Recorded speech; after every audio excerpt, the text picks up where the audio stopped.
Hello guys, welcome to being Sarkari, आपका अपना YouTube channel. आज के इस वीडियो में स्पेसिफिकली जो रिवाइज रिजल्ट आया था उसके ऊपर जो कोर्ट केस हुआ था उसके वर्डिक्ट के ऊपर बात करेंगे। जो इंटरिम ऑर्डर उसका आया उसके ऊपर बात करेंगे, क्योंकि उसके बारे में बहुत ज्यादा स्पेकुलेशन फैली हुई है कि उसमें लिखा हुआ है कि अनेक्सर P4 पर स्टे है। अब कई सारे कैंडिडेट बोल रहे हैं कि सिर्फ अनेक्सर P4 पे स्टे है, रिजल्ट पे स्टे नहीं है। अब यार मुझे समझ में नहीं आ रहा कि वो मतलब इस पर्टिकुलर पोजीशन पे उसका लिस्ट में नाम आया हुआ है, वो चीजों को अच्छे तरीके से समझ नहीं रहे। और चलो ठीक है, कईयों को कोर्ट की जो वर्डिंग्स होती है उसकी नॉलेज नहीं होती है, लेकिन जो यूट्यूबर्स हैं जो बहुत पुराने खिलाड़ी इस चीज में, वो भी इस चीज को पकड़ नहीं पा रहे। मुझे समझ में नहीं आ रहा इस चीज के बारे में, क्योंकि बहुत सारे अब मैं स्क्रीनशॉट डालूंगा तो फिर खाम खा विवाद हो जाएगा। पर इस वीडियो में स्पेसिफिकली उस कोर्ट केस की जो इंटरिम ऑर्डर है उसके ऊपर डीप डिस्कशन करेंगे कि एक्चुअल स्टे किस चीज के ऊपर है। अब देखो, जिस इस वीडियो में जितनी भी बातें बोली जाएगी ना, वो सारी की सारी प्रूफ के साथ बोली जाएंगी। ठीक है, इसमें कोई भी ऐसा नहीं है कि भी फैक्चुअल बात ना करके सिर्फ बातों को घुमा दिया, अपने वीडियो पे व्यूज लाने के लिए घुमा दिया,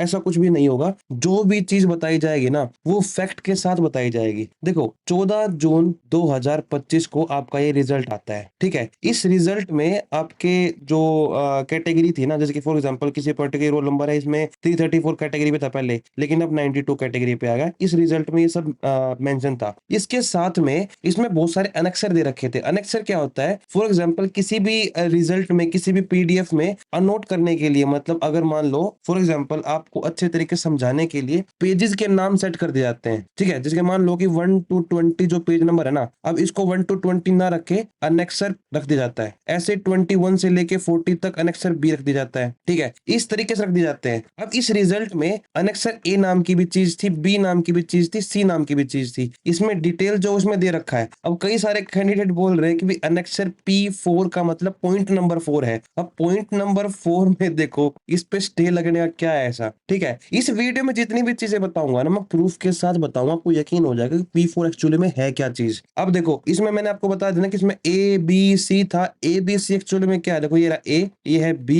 ये है C। ये आपका रिवाइज्ड डीओबी कट ऑफ है, ये आपकी रिवाइज्ड कट ऑफ जो आपकी कैटेगरी वाइज है। ये आपका जो रोल नंबर है ना, उनके जो ग्रुप 6 के जो स्कोर है ना, आपका बाकी ग्रुप के स्कोर तो पहले आपका आ गया था, लेकिन ग्रुप 6 का नहीं आया था। ग्रुप 6 का स्कोर आपका ये रहा। अब बात करते हैं आगे। अब इसके ऊपर जो रिजल्ट आया ना, इस रिजल्ट के ऊपर आपका कोर्ट केस किया गया उन कैंडिडेट के द्वारा जो इस कोर्ट के ऑर्डर से या तो डाउनग्रेड हो गए थे, मतलब पहले लेवल 4 पे पोस्टेड थे, अब लेवल 3 पे आ गए, उन्होंने केस किया। दूसरा केस उन्होंने किया जो 781 कैंडिडेट थे, शायद 751 या 781, एग्जैक्ट नंबर मुझे ध्यान नहीं है, जिनकी पोस्ट ही चली गई थी, मतलब कोई पोस्ट मिली ही नहीं, तो उन्होंने केस कर रखा था। तो अब अगर इसके ऊपर देखा जाए तो मुद्दा क्या है कि ये केस किया गया उन द्वारा कि भाई ये जो रिजल्ट आया ना उसको गलत ठहराया जाए। और इसमें कहीं भी पेटिशन में ध्यान से चेक भी किया है, उसमें कहीं भी ये नहीं लिखा गया कि जितनों की नौकरी लगी है या फिर जो नए कैंडिडेट ज्वाइन हुए हैं, ज्वाइन करने हैं, मतलब हुए नहीं अभी तक, लेकिन जो ज्वाइन करने हैं उनकी नौकरी पे कोई खतरा ना आए। लेकिन वो ये चाहते हैं कि जो जिनकी नौकरी गई है ना उनकी नौकरी ना जाए। अब ये तो बिल्कुल जायज मांग है उनकी। ठीक है, अब जो 781 कैंडिडेट में से ऐसे बहुत सारे कैंडिडेट होंगे जो हरियाणा पुलिस में होंगे पहले या क्लर्क में होंगे पहले,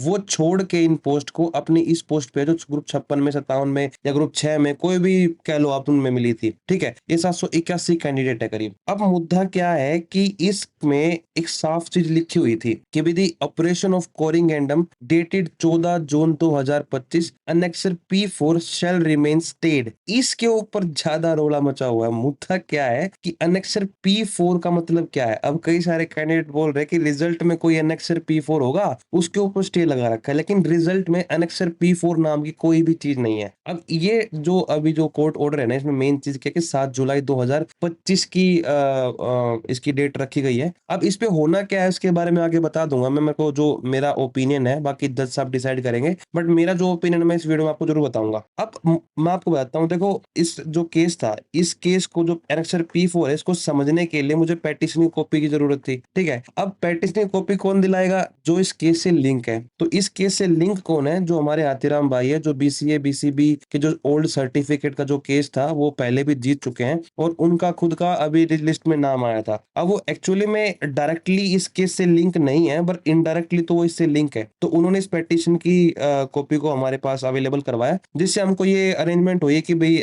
जो अनेक्सर P4 वो एक्चुअली में किस चीज से रिलेटेड है। दूसरा, जो BCA BCB के जो भाई हैं, मैं मैं रियलिटी बताऊँ, मैं अपने बिंग सरकारी के टेलीग्राम चैनल पे उनके लिए बहुत सारी इन्फॉर्मेशन डालता रहा हूँ और आगे भी उनके साथ बिल्कुल रहूँगा, क्योंकि उनकी जो माँग थी ना वो बिल्कुल जेन्युइन थी, क्योंकि बहुत सारे कैंडिडेट जेन्युइन भी जो मार्क्स ज़्यादा लेके आ रहे थे, जो अच्छे पढ़े-लिखे थे, वो भी क लिस्ट से बाहर हो गए थे। मैं स्टार्टिंग से इन कैंडिडेट के साथ हूँ और आगे भी रहूँगा, और मैं चाहता हूँ कि जल्द से जल्द रिवाइज़ जो रिज़ल्ट है, उस पे जो स्टे लगा है वो हटे, और मैं ये भी चाहता हूँ कि जिनकी नौकरी गई है ना, उनकी नौकरी ना जाए, और दूसरा मैं ये चाहता हूँ कि जिनकी नौकरी नहीं मिली उनको कांग्रेचुलेशन, और जल्द से जल्द वो सरकारी तनख्वाह लें। ठीक है? मैं ये चाहता हूँ। आगे बताता हूँ आपको। अब देखो इसमें क्या है कि एनेक्सर आपके मेंशन दे रखे हैं। जैसे कि for example annexure P1, annexure P2, annexure P3, annexure P4, annexure P5, ये सब इसमें मेंशन है। ठीक है? अब एनेक्सर P4 का ज़रा पंगा है। एनेक्सर P4 बताता हूँ आपको। इम्प्यूग्न्ड कोरिगेंडम। अब कोरिगेंडम क्या था? अब मैंने आपको बताया, देखो ये रहा रिवाइज्ड रिजल्ट कोरिगेंडम। ठीक है? अब P4 क्या, मैं आपको प्रूफ भी दिखाऊँगा। एनेक्सर P4 में क्या है कि जो मेन आपका रिवाइज्ड रिजल्ट आया था,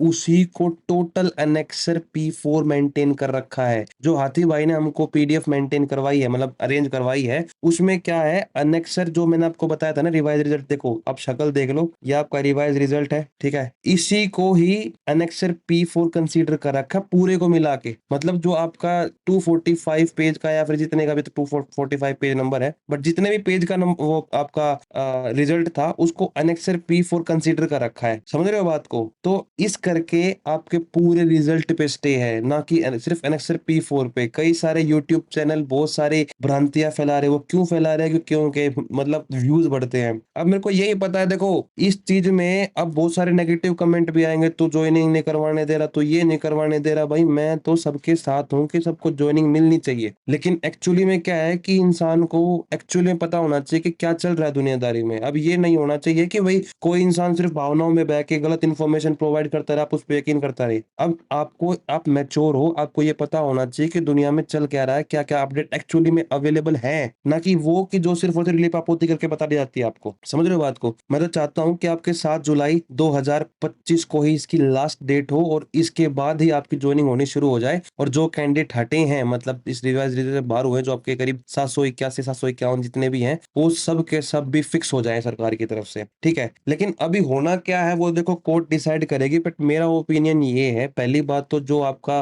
रिवाइज रिजल्ट पर जो नए कैंडिडेट आपके ऐड हुए ना, वो उनको तो कोई हटा नहीं सकता। ये तो बिल्कुल कंफर्म है। बेशक वो ग्रुप 6 का हो, बीसी एबीसी भी कोई भी हो, उनको कोई नहीं हटा सकता। क्यों? क्योंकि वो कोर्ट ऑर्डर के थ्रू ही आए हुए हैं। ठीक है? उनका जो जेन्युइन कंसर्न था, जब तो कोर्ट ने उनके ऊपर जो उनके फेवर में ऑर्डर दिया था। ठीक है? तो दूसरा पॉइंट क्या है कि जो कैंडिडेट इसमें से जो हटे हैं ना, उनके लिए मैं, मतलब मेरा ओपिनियन ये है कि सरकार उनको फिक्स कर सकती है, लेकिन इजीली फिक्स करेगी नहीं। मतलब थोड़ी लंबी लड़ाई चलेगी। तो जाहिर सी बात, अगर ये लंबी लड़ाई चलेगी तो इनको भी वेट करना पड़ेगा। ठीक है? अब कितना वेट करना पड़ेगा तो वो देखते हैं, लेकिन इतना जरूर है कि 7 जुलाई 2025 से पहले तो ज्वाइनिंग होती नहीं। उसके बाद कब होगी तो देखो 7 जुलाई की तारीख के बाद ही पता लगेगा। अब जितना भी मुझे पता लगा है कि सीईटी आपका 25 जो है वो आपका मेरे ख्याल से अगस्त में शेड्यूल है। ठीक है? और अगर अगस्त में ये शेड्यूल है ना, तो जितना मुझे लगता है वो जुलाई में ही इसको सॉर्ट करने की कोशिश करेंगे। अब करते किस तरीके से है, नेगेटिव तरीके से इम्पैक्ट करेगा, पॉजिटिव तरीके से इम्पैक्ट करेगा,